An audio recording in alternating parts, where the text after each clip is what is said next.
Дорогие слушатели, для вас публикуется новая книга. Поддержите наш канал подпиской и лайком. Приятного прослушивания. Меня убил не дракон, не чума и даже не муж, которого у меня, к счастью, не было. Меня убил корсет. Я пришла в себя с таким хрипом, будто всю жизнь мечтала умереть в чужой кровати, в чужой рубахе и с чужими размерами. Грудная клетка была стянута так, словно кто-то решил упаковать меня для пересылки. И очень боялся, что я помнусь в дороге. «Воздух!» – прохрипела я. «Воздух человеку в студию!» Студии, к слову, не оказалось. Вместо нее была комнатка размером с честное обещание. Узкая кровать, кривой стол, таз, окно с мутным стеклом и стены, которые, кажется, держались друг за друга из жалости. Пахло остывшей золой, сырой тканью и бедностью. Бедность, между прочим, я узнаю безошибочно. У нее есть особенный запах, смесь тревоги, крахмала и вечного «потом куплю». Я села и тут же едва не завыла. Голова была не моя, руки не мои, пальцы тоньше, запястья уже. На пальцах уколы от иглы и старые мозоли. Я подняла ладошки к лицу, долго на них смотрела и, наконец, пришла к единственно разумному выводу. Прекрасно. Либо я сошла с ума, либо меня кто-то очень качественно пересобрал. За окном стучали колеса. Нет, погодите, колеса стучали до этого. Ага, поезд, нижняя полка, чай в стакане, усталость, папка с эскизами и женщина, та самая, с лицом, будто она лично знакома со всеми моими грехами, включая будущее. Она вошла в купе, пожилая, сухая, в темном платье и с черным котом под мышкой.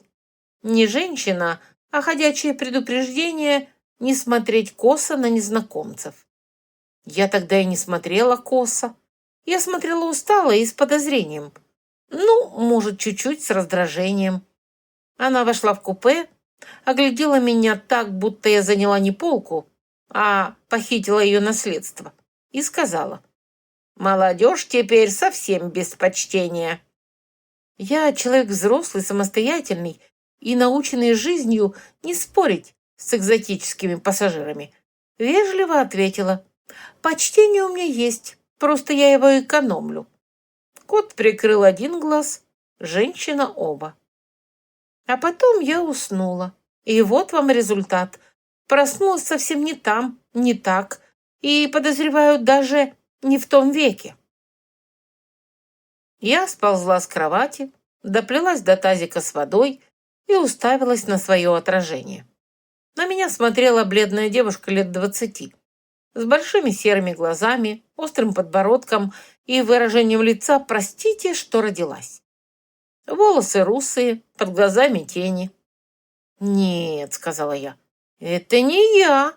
Я была старше, шире в плечах и куда злее». Отражение, как истинная предательница, спорить не стала. На столе лежали катушки ниток, ножницы, кусок темно-синей шерсти и сложенная бумага. Я взяла ее, развернула и увидела список. Ни продуктов, нет. Было бы слишком милосердно. Там были записаны долги, имена, суммы, пометки, а внизу жирно и безапелляционно. Если к среде не отдашь, выставлю вон. «Очаровательно», — сказала я. «Я еще и без денег». Мир, видимо, решил, что одного попаданства мне мало. В дверь постучали. «Элина, если ты опять валяешься, я сама сдеру с тебя шкуру и пущу на подкладку». Я застыла. «Элина, значит, так зовут тело, в которое меня засунули». «Очень любезно, хоть имя сообщили». «Иду!» — крикнула я, сама удивившись, как уверенно прозвучал голос. Ноги дрожали, сердце било чечетку, мысли носились табуном. Где я? Кто это Элина? Как выживать? Можно ли обратно? И почему, если уж переселять человека в другой мир, нельзя было выбрать хотя бы герцогиню с приличным гардеробом. Но в одном я была уверена твердо. Если судьба решила пошутить, то зря. У меня с юмором отношения сложные. Я обычно смеюсь последней. И, как правило, над теми, кто думал, что я сломаюсь. Я поправила юбку, стиснула зубы и пошла открывать дверь. Потому что если уж меня и правда забросило в новый мир, начинать придется с самого привычного. С проблем. За дверью стояла женщина, на вид лет 50, крепкая, как дубовый буфет, и примерно такая же дружелюбная. Руки в боки, подбородок вперед, взгляд суровый. Если бы она сказала, что в одиночку таскает угольные мешки, я бы сразу поверила. «Наконец-то!» — сказала она. «Я уж думала, ты там приставилась. А потом вспомнила, что покойники за квартиру не платят, и расстроилась». «Доброе утро», — осторожно сказала я. Она прищурилась. «Ты головой не ударялась?» «Вероятно, всей жизнью ударилась». А ответ ей, кажется, понравился меньше, чем мне. Она фыркнула, сунула мне в руки сверток с черствой булкой и велела через полчаса быть в мастерской. После чего добавила, что мадам Бертье не в том состоянии, чтобы терпеть мою медлительность. И ушла. Я закрыла дверь и уставилась на булку. «Ну что ж», — сказала я, — «по крайней мере, уже не голодаем». Булка была твердая. Я отломила кусок и села на край кровати. Надо было подумать. Итак, зовут меня не я, а Элина. И живу я в какой-то дыре. Работаю, вероятно, швеей. Денег нет, долги есть. Квартирная фурия активна. Возврат в собственную жизнь пока не предлагается. «Великолепно», — пробормотала я. «Опять все с нуля». Под кроватью что-то хмыкнуло. Я застыла. Я не из тех женщин, которые при первом подозрительном звуке падают в обморок. Во-первых, это неудобно, а во-вторых, потом всегда неловко вставать. Поэтому я медленно положила булку на стол, взяла ножницы и очень вежливо сказала: «Кто бы ты ни был, имей в виду, я нервная, голодная и вооружена». Из-под кровати никто не вышел, зато из-под печки донеслось возмущенное: «Вооружена она ножницами! Ну все, дрожи, преступный мир!» Я повернулась так резко, что едва не свернула себе шею.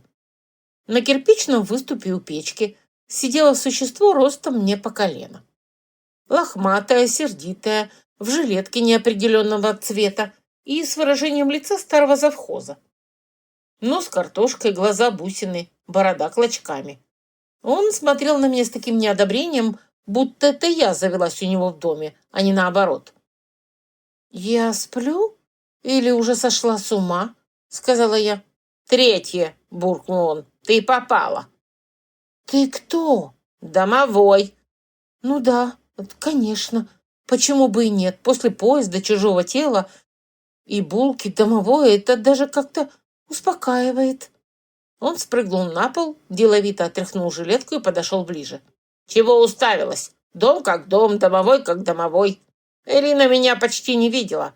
Ты, похоже, видишь лучше». «Я вообще сегодня много нового о себе узнала». «Это заметно. Ты встала не с той ноги, не в том теле и не в той комнате. Бывает». «Часто?» «У меня первый раз. Но, если честно, давно напрашивалась». «Что напрашивалась?» «Ну, чтобы в эту девочку кто-нибудь с характером вселился. Прежняя она была добрая, тихая, работящая, удобная. А на удобных все ездят, пока они не сломаются». «И что с ней случилось?» «Перетрудилась, заболела, испугалась долгов, да и угасла. А ты, видно, подвернулась по дороге. Нечего было на ведьмоватых старух смотреть с таким вызовом». «Я не с вызовом смотрела. Я просто живая». «Вот именно. Потому и здесь». Логики я не уловила. Но спорить с существом, который сидит у моей печки и, очевидно, знает о происходящем больше меня, было преждевременно. «Ладно», — сказала я, — «допустим, я здесь. Допустим, ты домовой. Чем ты полезен?» Я? Полезен? Да без меня этот дом давно бы развалился. А тебя бы уже выставили вон за неуплату и плохой характер. У меня отличный характер. У тебя характер, с которым можно отбивать нападение. Это тоже полезно. Так, ладно, собирайся. В мастерской бардак, заказы не ждут, нитки перепутаны. А у тебя, как я погляжу, руки помнят больше, чем голова. Вот и проверим. Я встала, машинально оглядела стол, ткань, ножницы, комнату, а потом вдруг улыбнулась. Ситуация была безумная, мир чужой, тело чужое, будущее туманное. Но иголку в руках я держать умела, очень хорошо умела. «Ладно», — сказала я домовому, — «показывай свою мастерскую. Завхоз ты мой потусторонний». «Не твой, а этого дома». «Ошибаешься. Если я тут остаюсь, то все, что ворчит, автоматически мое». И, кажется, впервые за все утро мне действительно стало интересно, чем же все это закончится. Мастерская находилась внизу. Там пахло тканью, углем и тем особым напряжением, которое возникает, когда заказов много, времени мало, а денег все равно нет. Я остановилась на пороге и несколько секунд просто смотрела. 3 длинных стола, катушки, лоскуты, ножницы. У окна 2 девушки, совсем юные. У дальней стены высокая женщина в чепце. Такая прямая, словно ей позвоночник вставили из шомпола. А в кресле возле печи сидела худощавая пожилая дама с пледом на коленях. Это и была, как я поняла, мадам Бертье. Она подняла глаза. «Элина, если ты пришла умирать, делай это после обеда. До обеда у нас примерка госпожи Делорм». «Я постараюсь пережить примерку», — сказала я. В мастерской стало тихо. Высокая женщина в чепце повернула голову и посмотрела на меня так, словно курица вдруг заговорила на латыни. Девчонки у окна переглянулись. Мадам Бертье приподняла бровь. «Хм», — сказала она, — «болезнь, кажется, повредила тебе робость». «Слава богу», — ответила я, — «а она мне никогда не шла». Сказала и сама себе мысленно похлопала. «Нельзя быть тихой овцой.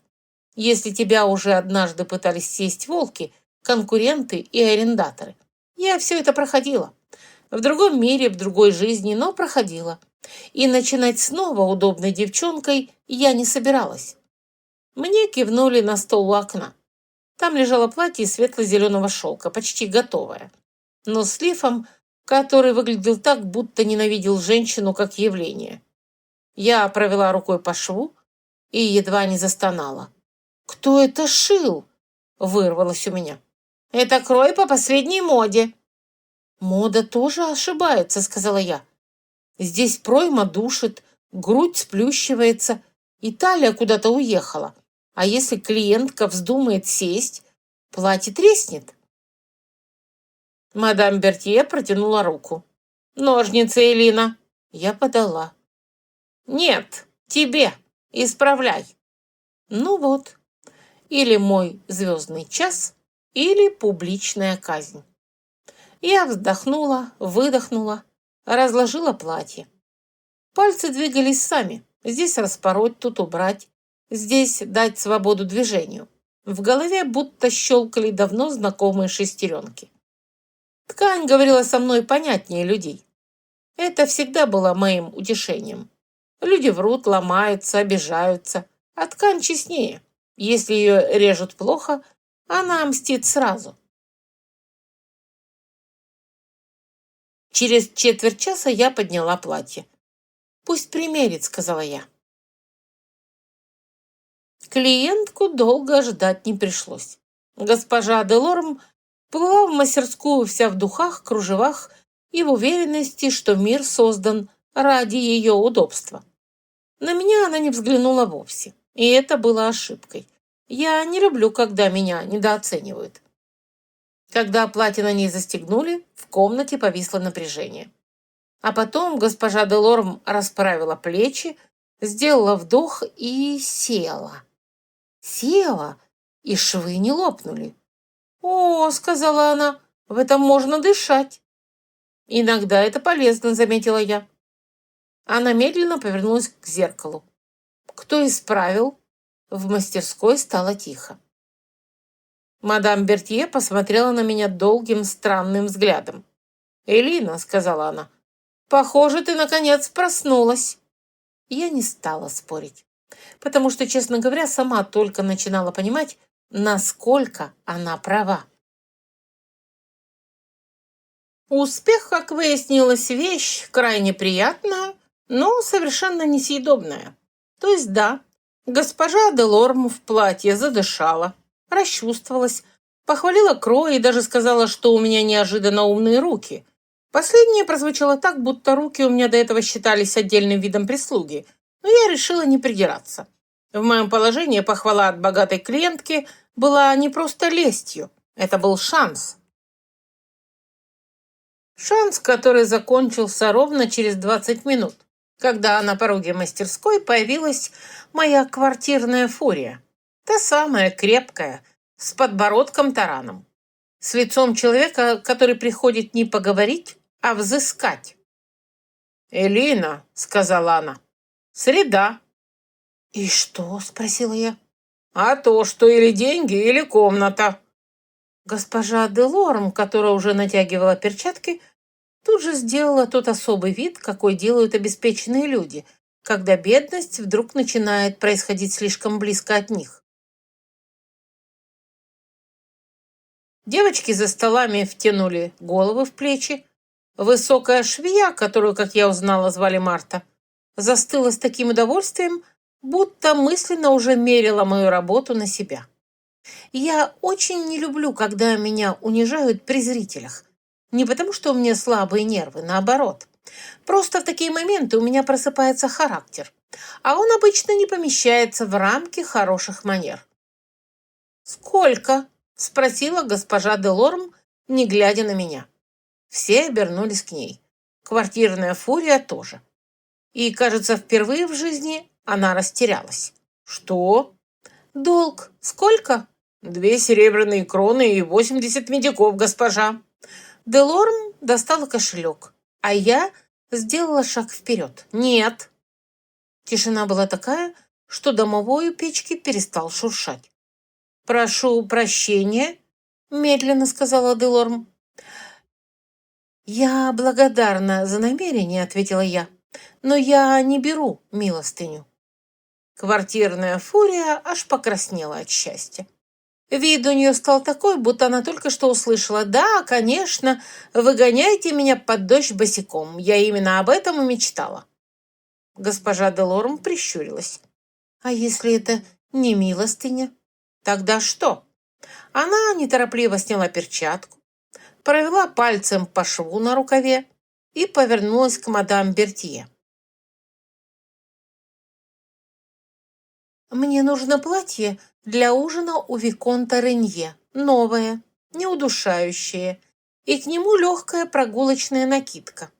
Если эта девушка сошьет мне все так же умно, считайте, что я выплатила ей аванс».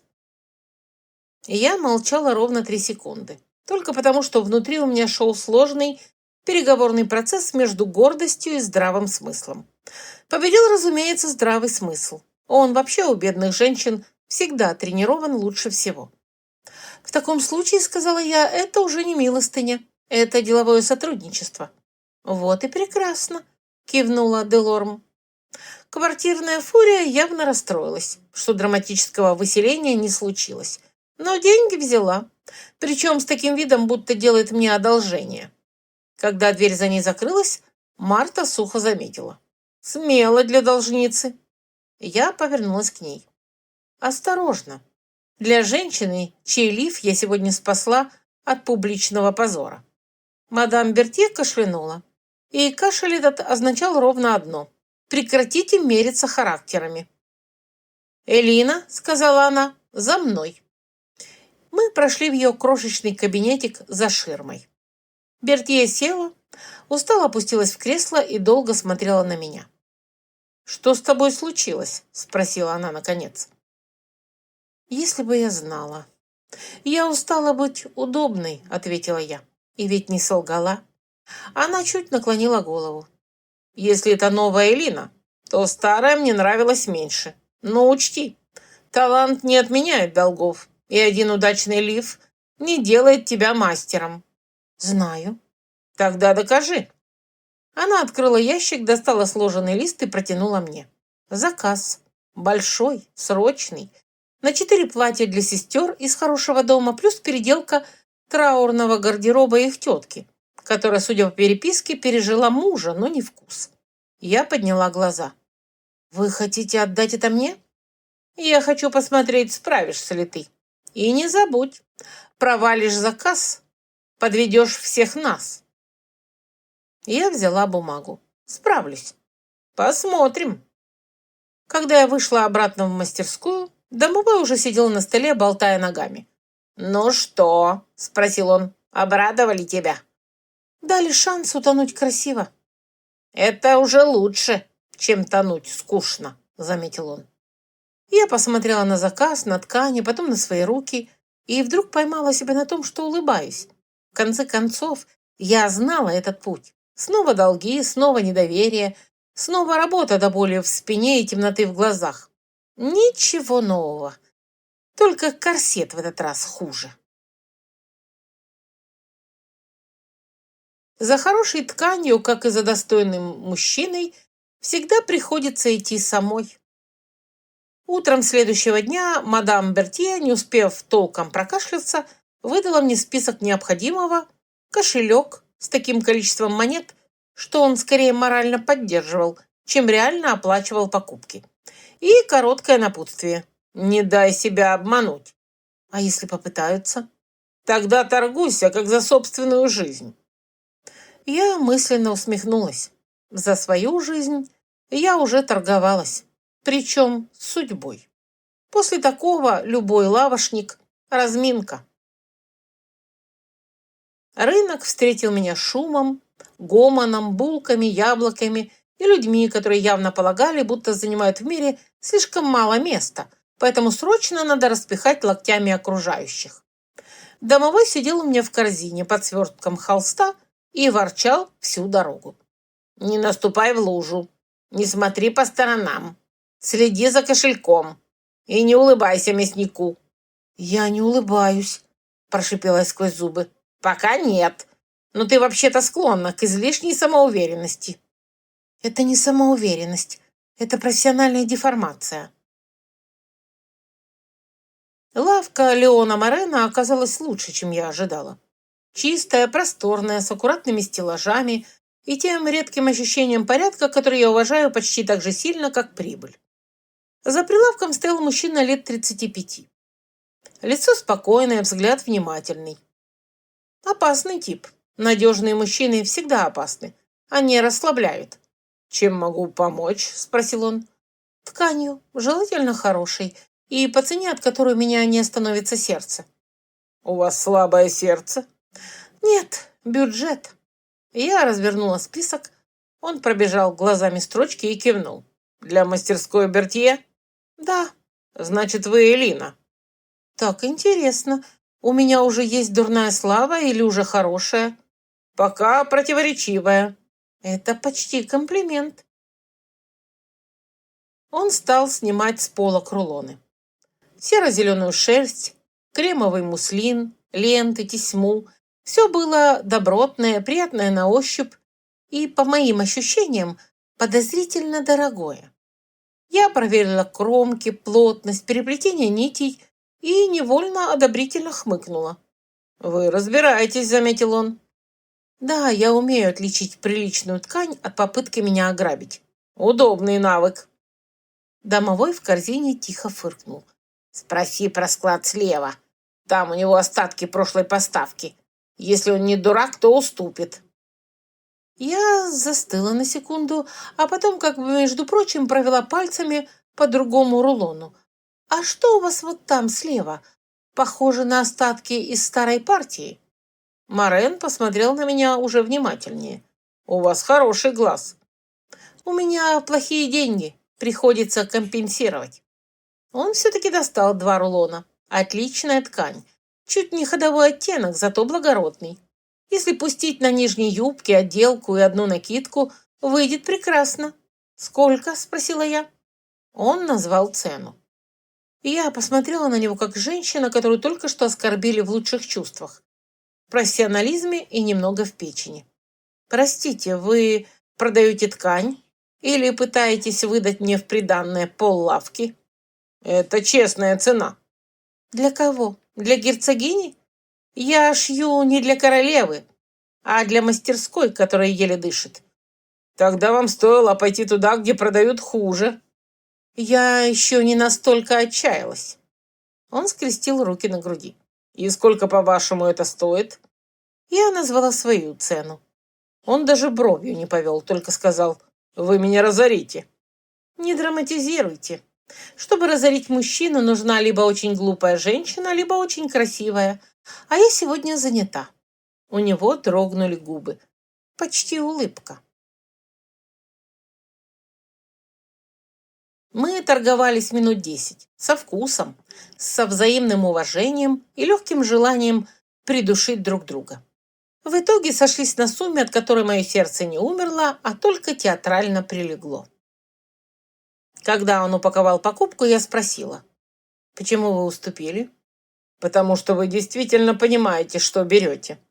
И потому что мастерская Бертье давно не присылала никого, кто торговался бы с таким вдохновением». «То есть раньше за тканями приходили уныло?» «Обычно обреченно». «Ну что ж, теперь у вас будет разнообразие». «Надеюсь». На выходе домовой высунул нос из корзины и прошептал: «Не оборачивайся, он смотрит». «И что?» «Ничего. Просто редко встречаются люди, которые одновременно нравятся мне и настораживают». «Он тебе понравился?» «Лавка понравилась. И у мужчины руки слишком спокойные». «Воодушевил, спасибо». «Всегда пожалуйста». Я вышла на улицу, прижимая к себе ткань, и подумала, что день, в общем-то, удался. И почти сразу после этого у меня попытались срезать кошелек. Но, как я уже говорила, судьба любит не давать расслабляться. Если уж ты попала в другой мир, странно было бы ожидать, что тебя не попытаются обокрасть. И я почувствовала движение слишком поздно. Резкий рывок у пояса, чье-то плечо сбоку, шаг в толпе. В нашем мире я бы, может, и не среагировала. Но в этом у меня были домовой, привычка считать каждую монету и обостренное чувство «только попробуй». «Ах ты ж!» – начала я. «Справа!» – взвизгнул домовой из корзины. Я развернулась и увидела мальчишку лет 12, худого, быстрого и с моим кошельком в руке. Я бросилась за ним. Свертки с тканью били по боку, юбка путалась в ногах, на повороте я едва не врезалась в бочку с селедкой. Мальчишка юркнул в переулок, потом в арку, потом вниз по лестнице к полуподвальному помещению, где пахло сыростью, углем и бедностью еще настойчивее, чем в моей комнате. Я почти догнала его, когда он споткнулся. Из ниоткуда под его ногами возникла деревянная лопатка, потом кто-то невидимый совершенно не случайно хлопнул дверцей мусорного ящика, мальчишка шарахнулся, запутался и шлепнулся на землю, прижимая к груди мой кошелек как родной. Я остановилась перед ним, тяжело дыша.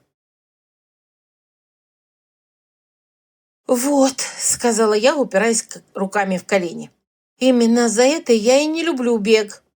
Мальчишка уставился на меня огромными испуганными глазами. Веснушки, острые скулы, куртка с чужого плеча. Не вор, щенок голодный. Но щенок с моими деньгами. Отдавай. Не могу. Можешь, давай быстро. Мне надо. А мне нет? Я просто коллекционирую финансовые трудности. Он посмотрел на меня загнанно и зло. «Брат болеет», – буркнул он. «Лекарство нужно». Ну да, разумеется, классика. Или честная, или очень умелая ложь. В обоих случаях неприятно. Я выпрямилась. В голове боролись два опыта. Женщиной, которая слишком много раз слышала жалостливые истории перед попыткой ее надуть, и женщиной, которая слишком хорошо помнит, каково это, когда нет денег даже на хлеб, Не то, что на лекаря. «Где брат?» – спросила я. «Что? Брат где?» «Там», – он кивнул на дверь в подвал.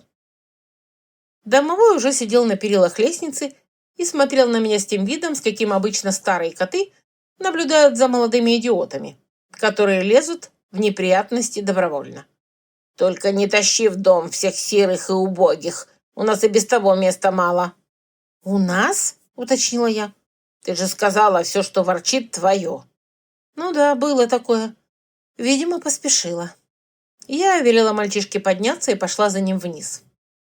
Комнатушка оказалась еще хуже моей.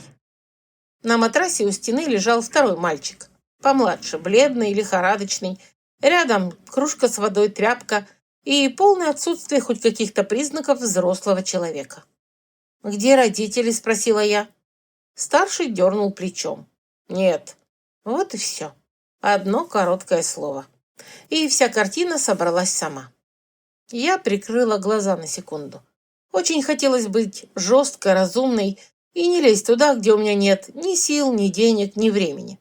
Очень. Но, к сожалению, я была не только разумной, но еще и живой. «Кошелек», — сказала я. Он помедлил, потом все же отдал. Я вытащила несколько монет и протянула ему одну серебряную и медики. «Это не подарок, это долг. Отработаешь». «Как?» «Для начала перестанешь воровать у меня. Потом принесешь уголь в мастерскую, натаскаешь воды, побегаешь с поручениями. Если не соврешь и не сбежишь, подумаем дальше». «И зачем вам?» «Потому что, мальчик, я дура с опытом. А еще потому, что мне, похоже, нужны люди». Домовой закатил глаза. «Началось!» «Замолчи». Через час я вернулась в мастерскую с тканью, помятым видом и опозданием, за которое прежнюю Лину, вероятно, бы уже мысленно похоронили. Но у меня в корзине лежал кошелек, покупки были целы, а в голове была абсолютно сумасшедшая мысль. Если я действительно хочу выбраться из нищеты, одной иголки мало. Нужны руки, быстрые ноги, верные люди и умение видеть шанс там, где остальные видят только проблему.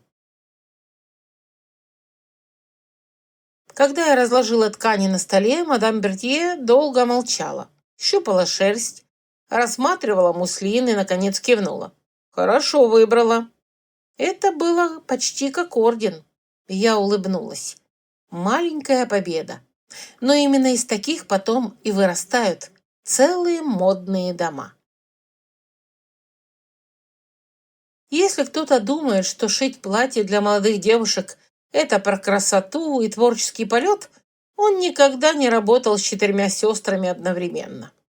Особенно, если у каждой есть свое мнение, мама, тетя, нервы и талия, которую нужно сделать тоньше, но чтобы дышать. Сестры прибыли к нам к полудню. Все 4 одинаково хорошенькие, одинаково воспитанные и одинаково опасные. Старшая Адель была серьезной и смотрела на меня так, словно я уже недостаточно достойная ее будущего приданого. Вторая, Луиза, жеманничала с таким усердием, что у меня начинала болеть шея. Третья, Бланш, молчала, зато оценивала каждую складку с жестокостью налогового инспектора. А младшая Розетта была милая, слишком. А я в такие улыбки давно не верю. Их тетка прибыла вместе с ними, в трауре, кружевах и в глубоком убеждении, что весь мир обязан страдать так же дисциплинированно, как и она. На ней было столько черных оборок, что в ней можно было потеряться. «Разумеется», — ответила я. «Я вам сделаю благородную сдержанность». Домовой, сидевший на шкафу, так фыркнул, что едва не свалился на коробку с лентами. Примерка началась бодро и почти мирно. Почти, потому что Луиза захотела вырез чуть глубже, но чтобы не выглядело, будто я специально. Адель потребовала, чтобы ее платье было элегантным, но не кричащим. Бланш заявила, что у нее сложная фигура. «Да», — сказала я, — «нам всем есть с чем работать». Мадам Бертье кашлянула так, что стало ясно. Еще один такой ответ, и работать мне придется уже с собственным увольнением. Но хуже всех была тетка. «У меня не горб», — сообщила она с холодным достоинством. «У меня осанка вдовы». Я прикусила губу, чтобы не рассмеяться. Домовой же не страдал самоконтролем и тихо простонал. «Святой веник, спаси нас всех!» «Молчи!» – прошептала я, склонившись над булавками. «Я молчу, эта душа моя стонет!» Через час у меня рябило в глазах от лент, голосов, жалоб и внезапных требований вроде «А можно, чтобы рукав был воздушный, но не полнил?» Или «Я хочу, как у графини де Вильер, только лучше». Последнее, кстати, всегда говорят женщины, которые не могут себе позволить, как у графини, зато могут довести до нервного срыва швею. Но я терпела, улыбалась, втыкала булавки с нежностью хирурга и внутренним монологом палача.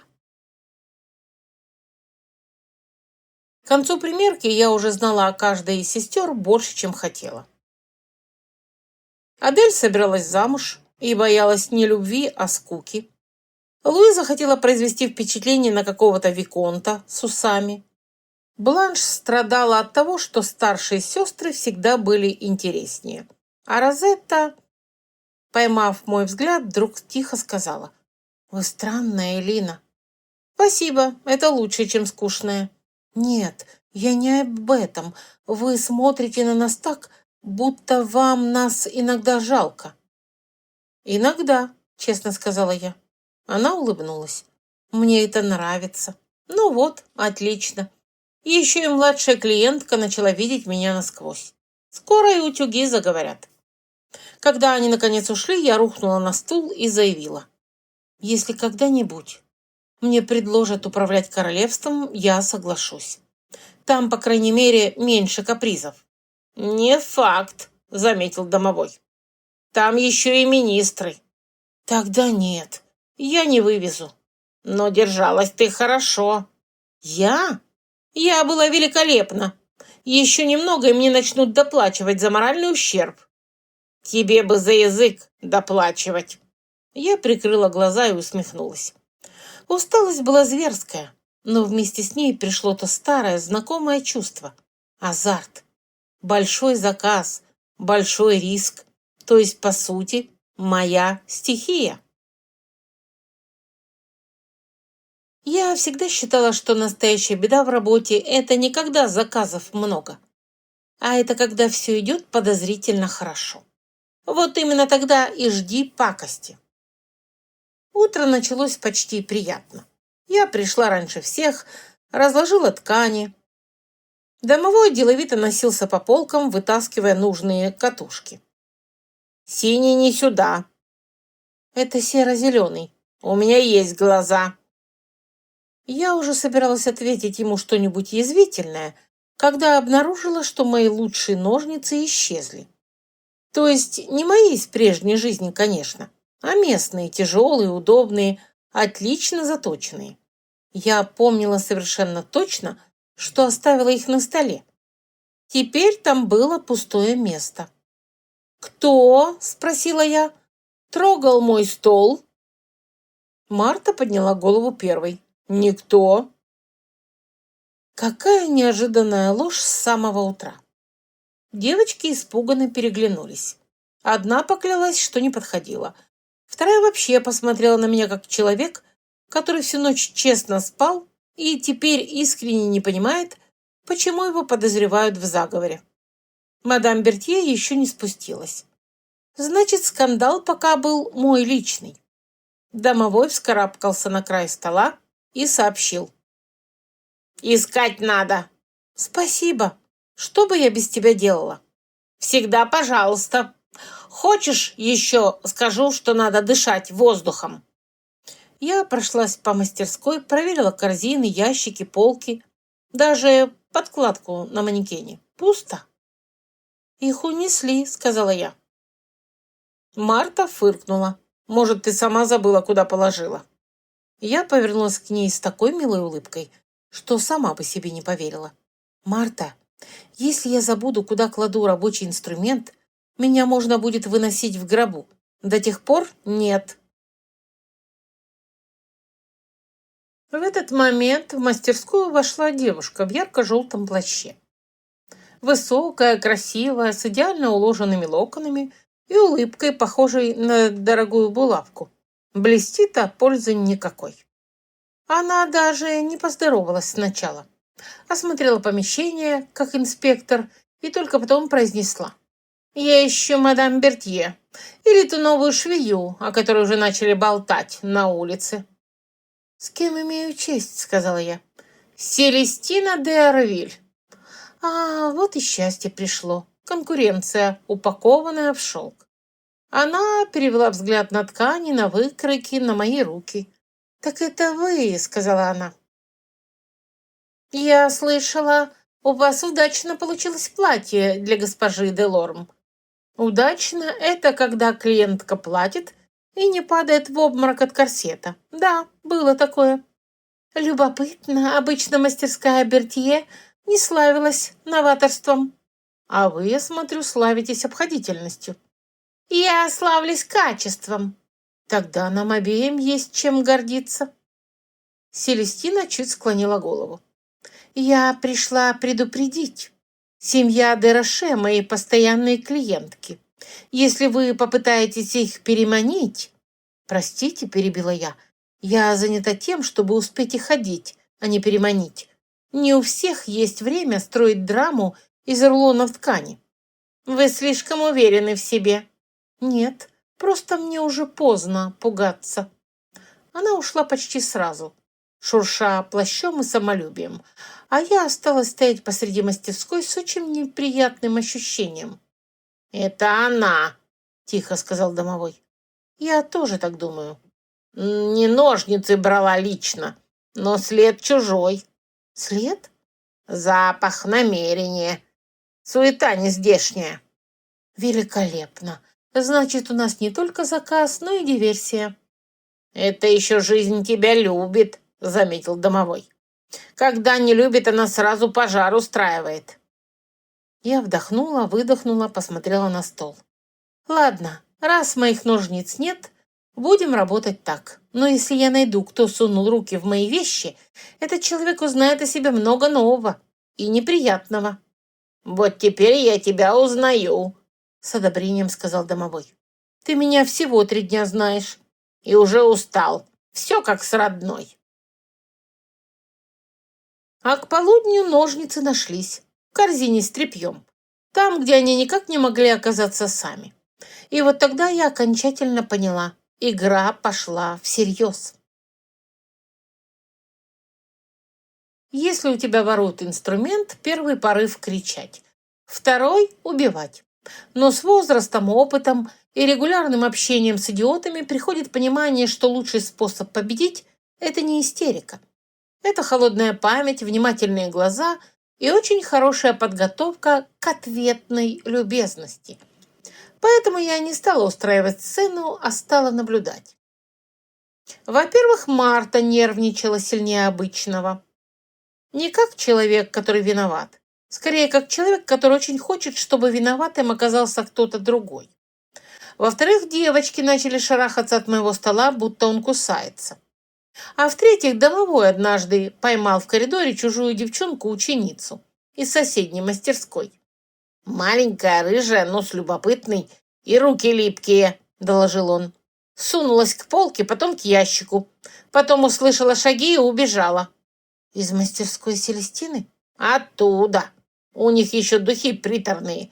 Я чуть не чихнул». «Значит, милая госпожа де Арвиль не только улыбается остро, но и работает грязно». «А ты как думала? Конкуренция — это тебе не вышивка на салфетке». Я воткнула иглу в подушечку так резко, что самой стало приятно. «Хорошо. Раз они хотят войны, будет война. Но приличная, швейная». «Это как?» «С унижением, но без трупов». К вечеру у меня созрел план. Не идеальный, но в моей жизни идеальные планы обычно либо не приходили, либо приходили слишком поздно. Я дождалась, пока мадам Бертье уйдет отдыхать, подозвала мальчишку-карманника, того самого, которого теперь звали у нас просто Жако, и который уже третий день таскал уголь, воду и смотрел на меня как на личную катастрофу. И спросила: «Хочешь заработать?»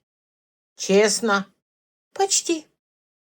Я объяснила Жако задачу: пройти мимо мастерской Селестины, послушать, посмотреть, запомнить, кто у них бегает, кто носит свертки, и не упоминают ли там имя Бертье с интонацией плохого умысла, только без воровства и без попыток умереть ради моего любопытства.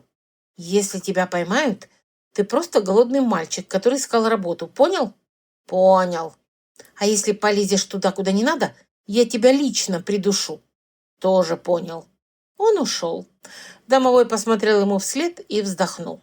Подбираешь ты, конечно, кадры. На себя намекаешь? Я исключение. Я уже в комплекте с домом шел.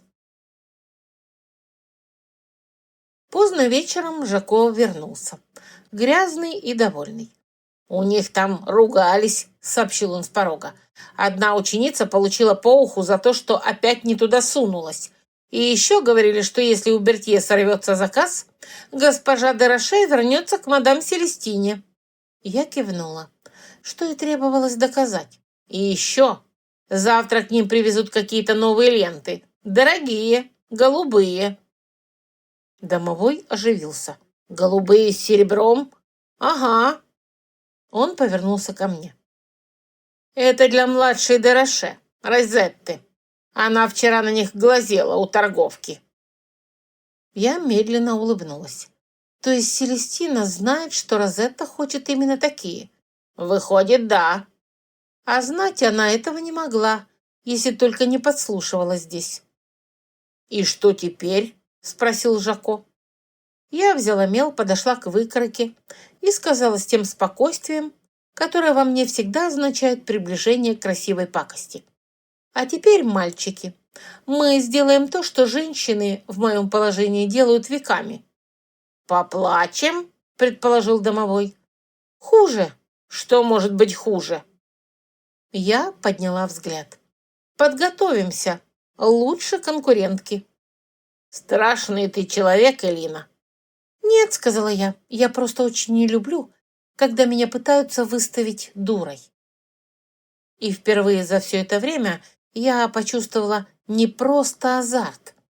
Я предчувствовала охоту. Если человек делает тебе гадость, есть два пути. Первый — вцепиться ему в волосы прямо на улице и заработать дурную репутацию, синяк и, возможно, уважение прачек. Второй — улыбнуться, выпрямить спину и сделать так, чтобы гадость вернулась к отправителю, красиво упакованная и с бантом. Я, как женщина взрослая и уже битая жизнью о разные углы, предпочитала второй вариант. Он и для кожи полезнее. План был прост, как все лучшие планы, и потому ужасно опасен.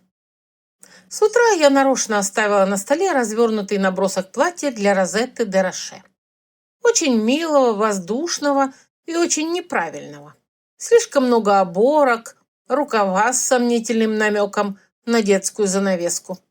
Если бы кто-то это скопировал, получилось бы то, что в богатых домах обычно называют смелых решением. «Даже у меня глаз дергается», — заметил домовой, разглядывая эскиз. «Ты уверена, что не переборщила?» «В самый раз.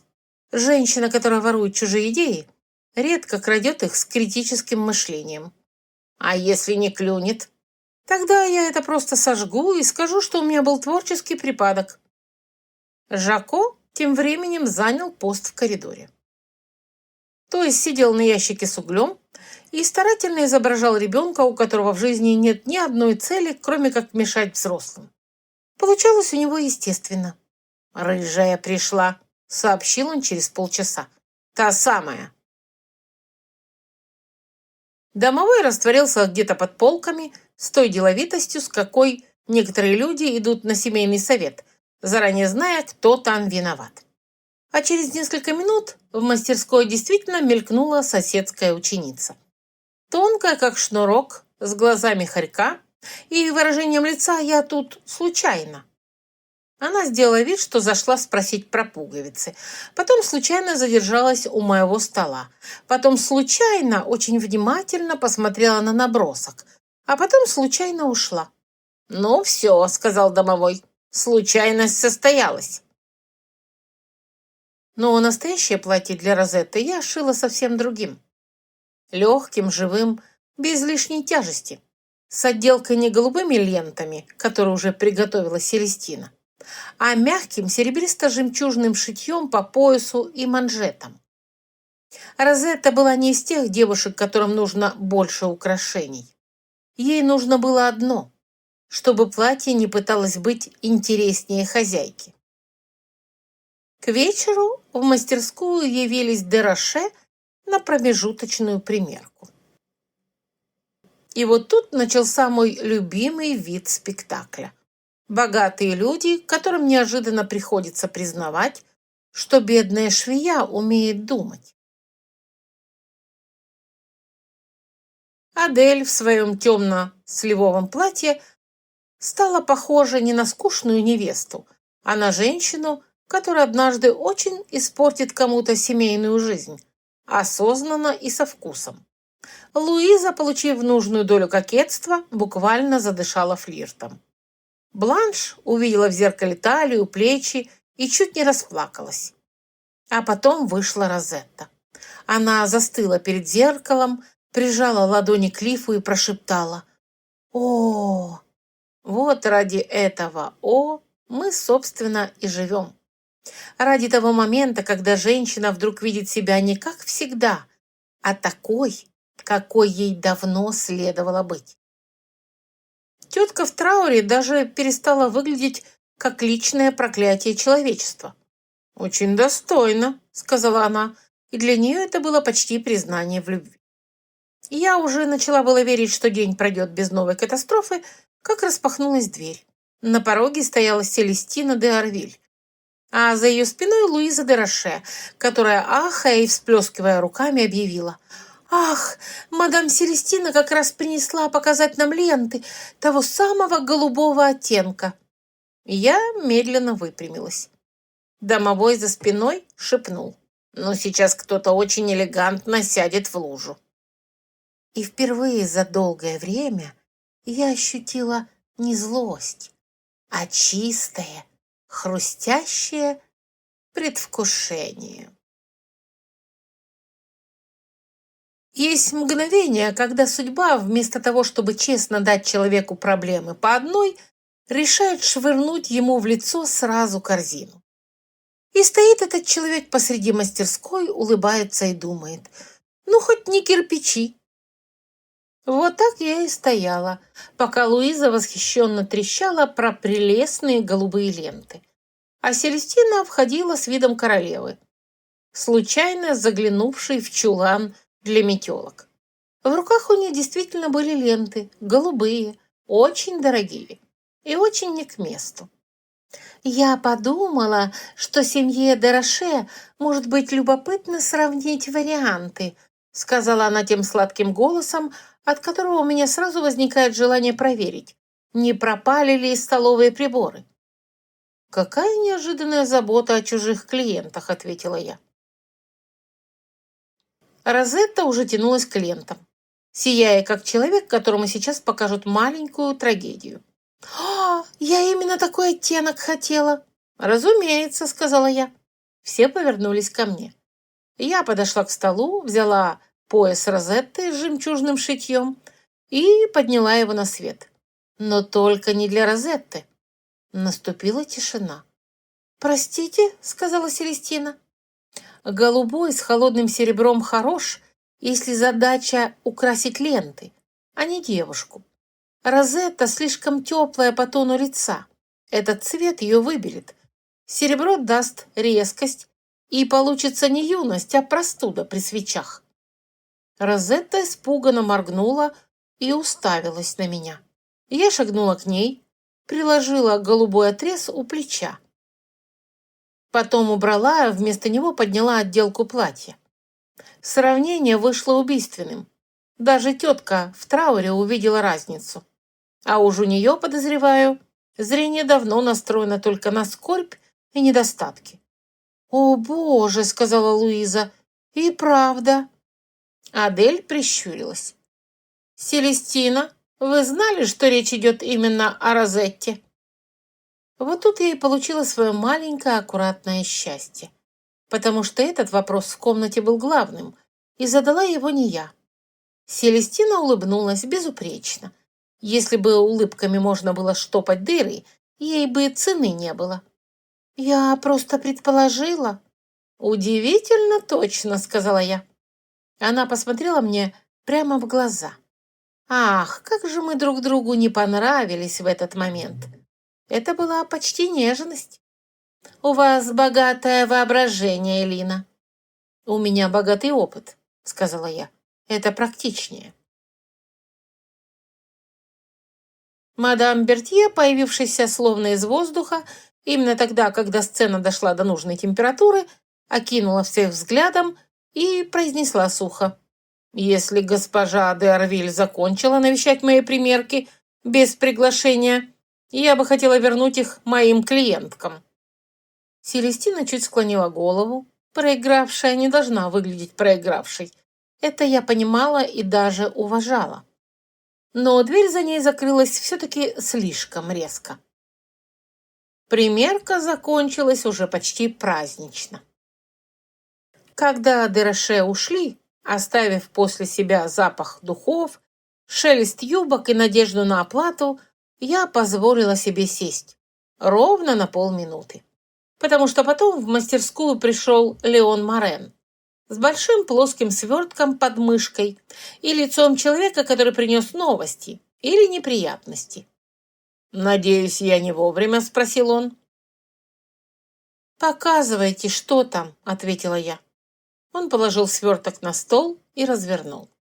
Там был тончайший серо-золотистый газ, легкий, почти невесомый, прекрасный и дорогой настолько, что мой внутренний бухгалтер немедленно лег лицом в счетную книгу.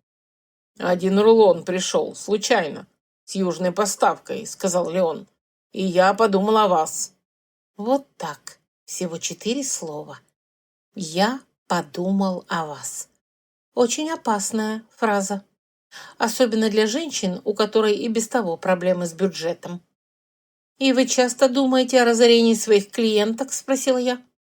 «Только о тех, кто умеет превратить ткань в событие». Я уставилась на него. А домовой мерзавец театрально сполз в коробку с пуговицами и оттуда простонал. «Началось! Теперь еще и это!» Я мысленно согласилась, потому что это выглядело очень привлекательным. Я не из тех женщин, которые тают от красивых мужчин.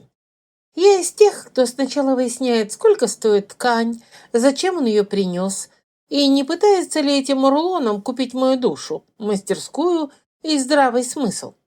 Но, честно скажу, газ был такой, что здравый смысл сам сделал шаг назад и сказал: «Ну ладно, посмотрим». «Это не по моему заказу», — сказала я. «Нет», — ответил Леон, — «это предложение». «Какое?» Леон оперся ладонью о край стола и посмотрел на меня. «Вечер у виконта Ренье будет многолюдным. Если платья де Роше произведут впечатление, вам понадобятся вещи, о которых заговорят отдельно. Что-то, что не относится к основному заказу, но закрепит имя». «Вы пришли ко мне со стратегией?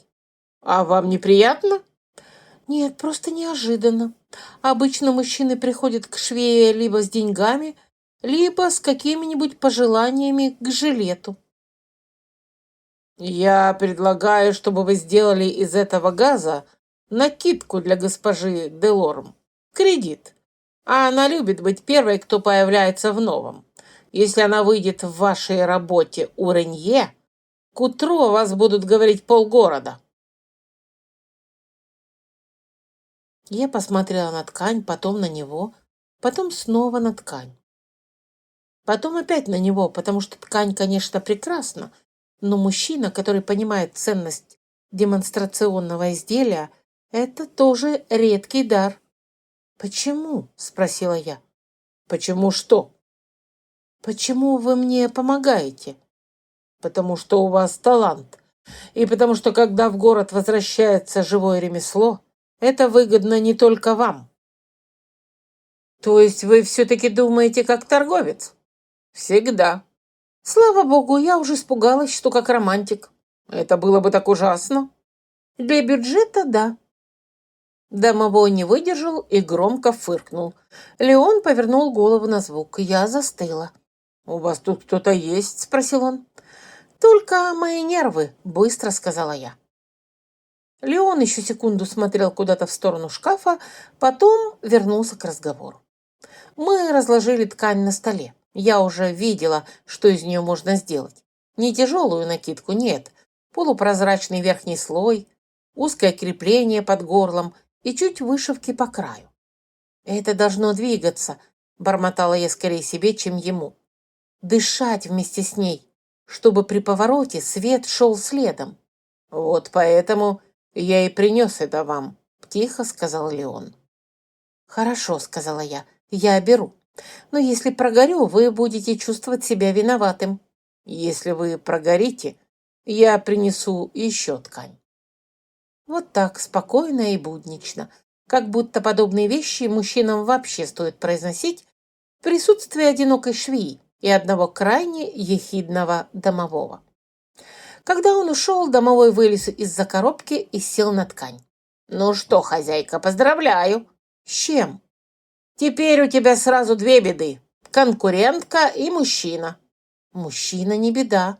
«Конечно, это я так для смеха сказал. Беда – это когда один, а когда еще и нравится, это уже стихийное бедствие». «Он мне не нравится». «Ну да, а я фея с добрым характером.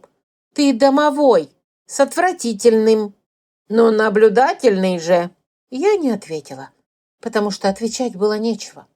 На столе лежала ткань, из которой можно было сделать триумф. В мастерской ждали недошитые платья. Где-то там Селестина, вероятно, уже строила новый план, желательно с моим участием в роли жертвы. А у меня внутри, помимо привычного рабочего азарта, появилось еще одно ощущение, предвкушение. Не только бала, а вообще всего, что начнется после него. Если женщина говорит, что ей нечего надеть, это не каприз, это крик души, стратегическая проблема и иногда начало гражданской войны. К вечеру бала у виконта Ренье мне казалось, что я прожила 3 жизни, 2 смерти и 1 бунт булавок. Адель требовала, чтобы ее шлейф вел себя с достоинством. Луиза внезапно решила, что ее рукава недостаточно романтичны. Бланш молчала, и этим пугала меня сильнее всех. А Розетта просто кружилась перед зеркалом в своем платье и выглядела так, будто кто-то взял весну, добавил ей воспитания и научил держать осанку. Тетка в трауре, получив свой переделанный наряд, долго смотрела в зеркало. «Я стала уже», – произнесла она наконец. «Нет», – сказала я, – «вы стали выше. Просто раньше оборки пытались вас похоронить раньше срока». «У вас ужасная манера говорить полезные вещи». «Это мой талант». Когда семейство Дероше отбыло, мастерская на несколько секунд застыла в блаженной тишине. А потом все разом сели, выдохнули и посмотрели на меня так, будто я сейчас объявлю: «Отлично, девочки, теперь шьем еще на 6». «Нет», — сказала я, — «ни для кого сегодня не шьем. Если кто-то сейчас попросит меня пришить пуговицу, я пришью его к стене». Я уже собиралась рухнуть на стул и умереть на полчаса, когда дверь открылась и вошел Леон Морен. В руках он держал длинную плоскую коробку. «Я думал, вам это понадобится». Если там вино, я вас уважаю еще больше. Почти. В коробке лежала пара тонких перчаток цвета сливочного крема и узкая маска из светлого кружева. Это зачем? Затем, что госпожа Делорм настояла. Вы должны присутствовать на балу. Она хочет иметь удовольствие показывать, кто именно создал ее накидку. А я подозревал, что у вас нет ни времени, ни средств подумать о себе. Я молчала. С одной стороны, он был прав, а с другой, мужчины, которые слишком много понимают, подрывают мою веру в безопасное устройство мира. Я не могу пойти на бал. У меня нет платья. Домовой свесился с полки вниз головой и радостно сообщил. Врет! Есть! Не смей. Поздно. И действительно поздно, потому что Марта, уже не глядя на меня, вынесла из-за ширмы сверток. Тот самый кусок темно-синей ткани, который я приберегала на потом. Потому что женщины вроде меня всегда откладывают лучшее на потом. Мы с девочками закончили его днем, пока ты возилась с Дероше, сказала Марта. Кто-то же должен думать, как выглядит лицо мастерской. Я смотрела на платье и чувствовала себя так, будто мне неожиданно дали по голове чем-то мягким. Непривычно, даже обидно, расплакаться нельзя. Оно слишком хорошее, сказала я. Конечно, буркнул домовой. На дрянь времени бы мы не тратили. Леон кашлянул. Значит, вы поедете? Если уж этот мир так настаивает, чтобы я не только работала, но еще и блистала, кто я такая, чтобы отказывать судьбе? О, сказал домовой, все, пошла. Сейчас она будет покорять общество.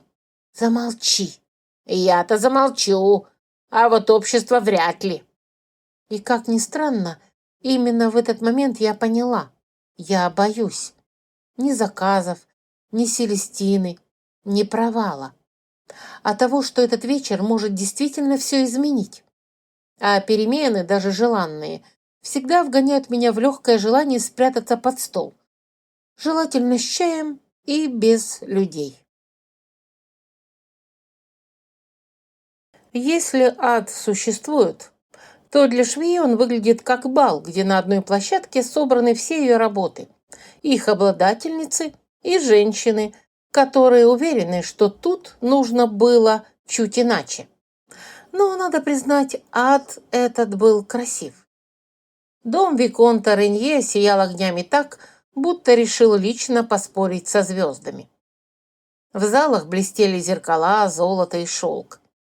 Музыка текла из дальнего салона, как что-то дорогое и слегка утомительное. Я вошла под руку с госпожой Делорм, и накидка из серовато-золотистого газа действительно работала именно так, как я задумала.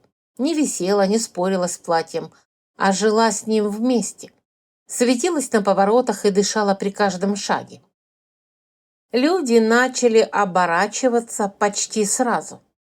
Я это заметила по Делорм. Она сделалась еще прямее и счастливее. Нет существа довольнее богатой женщины, которая поняла, что сегодня ее наряд обсуждают раньше, чем ее саму. «Не отходите далеко», — бросила она мне, «и я с нетерпением жду, чтобы меня спросили, кто это сотворил». «Как прикажете», — ответила я. «И перестаньте смотреть так, будто готовы сбежать через окно. Я просто оцениваю пути спасения». «От кого?» «От всех». Домовой, спрятавшийся где-то в складках тяжелых штор, прошептал оттуда. «Слева Селестина, уже кислая». Я не повернула головы. Не хватало еще смотреть на конкурентку раньше времени. Пусть сама переваривает факт моего существования. Первые полчаса я честно отбывала роль та самая швея. Меня представляли, на меня смотрели. Меня разглядывали, будто я не женщина, а удачный способ экономить на корсетах. Платье Дероше тоже произвели впечатление. Адель собрала вокруг себя мужчин, которые выглядели так, будто готовы немедленно проиграть ей состояние и честь. Луиза сияла и флиртовала так ловко, словно родилась под музыку. Бланш, увидев, что на нее действительно смотрят, сначала испугалась, а потом выпрямилась и внезапно стала самой красивой версией себя. А Розетта просто шла через зал, и люди улыбались ей в ответ, сами того не замечая. Вот ради этого я, наверное, и впадаю в швейное безумие. Проблема пришла, разумеется, на пике успеха. «Какая прелесть!» – произнес знакомый голос у меня за плечом. «Теперь вы и сами выставляете себя как лучшее изделие». Я обернулась. Селестина стояла рядом, вся в бледно-лиловом шелке. Холодная, совершенная и раздраженная настолько, что, если бы ее злость можно было пришивать, ее платье стало бы на 2 локтя длиннее. «А вы, как я вижу, сегодня выставляете только свой характер», — ответила я. «Вы сделали удачный ход. Я швея. У нас это называется работа». Ее взгляд скользнул по накидке Делорм. «Не обольщайтесь», — сказала она. «Один вечер ничего не решает». «Конечно, но иногда и одного достаточно». Она собиралась ответить, но в этот момент рядом возник Леон. «Госпожа де Арвиль», — вежливо кивнул он, — «Элина». «Господин Морен», — ответила Селестина с той улыбкой, которую обычно дарит людям, о которых знают что-то неприятное, но пока берегут это на потом. «Интересно. Надеюсь, бал вам нравится?» — спросил Леон. «Несомненно», — ответила она. «Особенно любопытно, как быстро в моду входят новинки». И ушла. Красиво. Я проводила ее взглядом. «Она еще что-нибудь выкинет», — сказала я. «Конечно», — подтвердил Леон. «Вы так говорите, будто вас это не удивляет». «Меня давно не удивляют люди, для которых ремесло — это только война за кошельки». «А для вас?» «Для меня это память о том, что вещи могут пережить слабость своих хозяев». «Это сейчас было красиво или очень печально?» «И то, и другое». Вот после таких ответов я и начинаю нервничать. У мужчины либо слишком много внутренней жизни, либо он опасен для моего душевного спокойствия, а чаще оба варианта сразу. И именно в этот момент раздался крик. Высокий, женский. Все головы обернулись к лестнице. Там стояла Луиза де Роше и прижимала ладонь к лифу. Ее платье по боковому шву разошлось. Немножко. Но в бальном зале этого достаточно, чтобы женщина почувствовала себя жертвой. Я застыла на одно мгновение, а потом уже бежала. Потому что если кто-то решил испортить мой вечер, ему следовало подготовиться получше. Я подбежала к Луизе. Она стояла на лестничной площадке, бледная, оскорбленная в лучших чувствах, и шептала: «Я двигалась не резко, клянусь. Я просто повернулась, а оно...» «Тише», — сказала я, уже осматривая шов. А разошлось как-то слишком аккуратно. Не порвалось от напряжения. Там был маленький, почти незаметный надрез у основания шва. Такой можно сделать только тонким лезвием или острой булавкой. «Ну все», — пробормотал домовой, — «сейчас я кого-нибудь сгрызу». «Потом», — сказала я, — «сначала будем чинить». Леон уже стоял рядом, закрывая нас от посторонних взглядов. «Мне нужна игла, нитка и 2 минуты тишины», — сказала я. «Игла у вас в волосах», — сухо заметил домовой. Я вспомнила и вытащила из прически длинную шпильку, в которой действительно оказалась спрятана игла и нить. Я сама засунула ее туда перед выходом, на всякий случай. «Я начинаю любить свои дурные привычки», — пробормотала я. Я подхватила край шва и начала работать прямо на Луизе. Через 2 минуты лиф снова сидел как надо. «Готово», — сказала я. Луиза посмотрела на меня так, будто я не подшила платье, а вернула ей доброе имя. «Вы спасли мне жизнь!» «Нет, только репутацию. Но для бала это почти одно и то же». Когда мы спустились обратно в зал, виконт уже нервничал, гости шептались, а по углам расползалось то особое сладкое напряжение, с которым общество всегда ждет чужого позора. «Ну уж нет, не сегодня». Я подошла к госпоже де Лорм, к де Роше, к виконту и громко, спокойно произнесла: «Небольшое недоразумение устранено. Но, полагаю, всем будет полезно знать. Шов не разошелся сам. Его подрезали». Наступила тишина. Такая прекрасная, что я почти ощутила ее вкус. «Это серьезное обвинение», — холодно сказала Селестина откуда-то справа. Я повернулась к ней. «Разумеется. Поэтому я и не стала бы произносить его без уверенности». «И откуда она у вас?» «Отсюда». Я подняла крошечный обрывок чужой лиловой шелковой нити, зацепившейся в месте надреза. Домовой успел стащить его, пока я чинила Луизу. Благослови небеса всех ворчливых домашних духов. Леон взял нитку, посмотрел и молча перевел взгляд на платье Селестины. Точно такой же оттенок. «Это ничего не доказывает», — сказала Селестина. «Конечно», — согласилась я. «Как и то, что ваша ученица слишком часто бывает у нас в мастерской. Как и то, что мои ножницы внезапно гуляли без разрешения. Все это, разумеется, случайности». Виконт нахмурился, а тетка в трауре произнесла с ледяным удовлетворением: «Я всегда говорила, что чрезмерная отделка скрывает нравственные дефекты». Селестина поняла все и сразу, что оправдаться не выйдет, что доказательств вроде бы мало, но общество уже почуяло кровь, что сегодня победила не она, и она ушла. Гордо, почти достойно, но проиграла.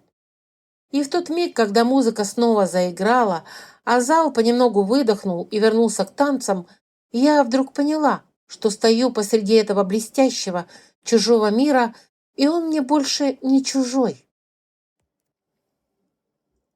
Мастерская Бертье получила после бала столько заказов, что Марта 2 дня смотрела на список молча и с уважительным ужасом.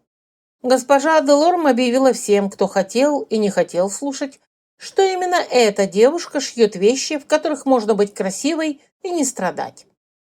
Де Роше рекомендовали нас направо и налево.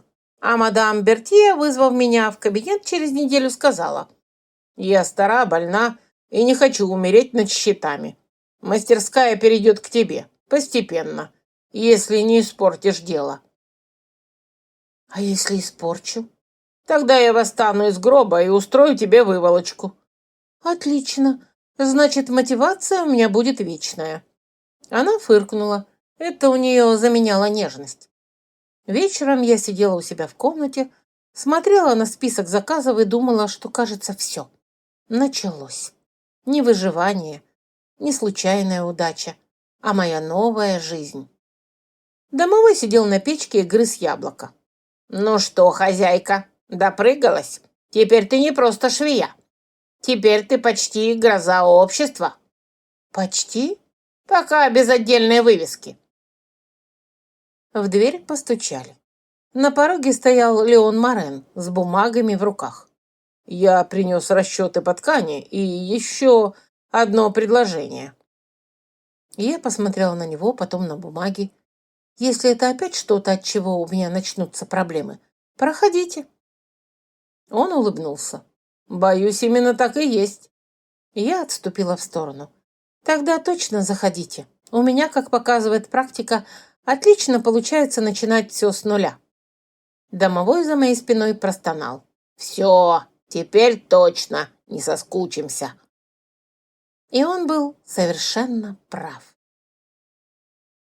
Эпилог.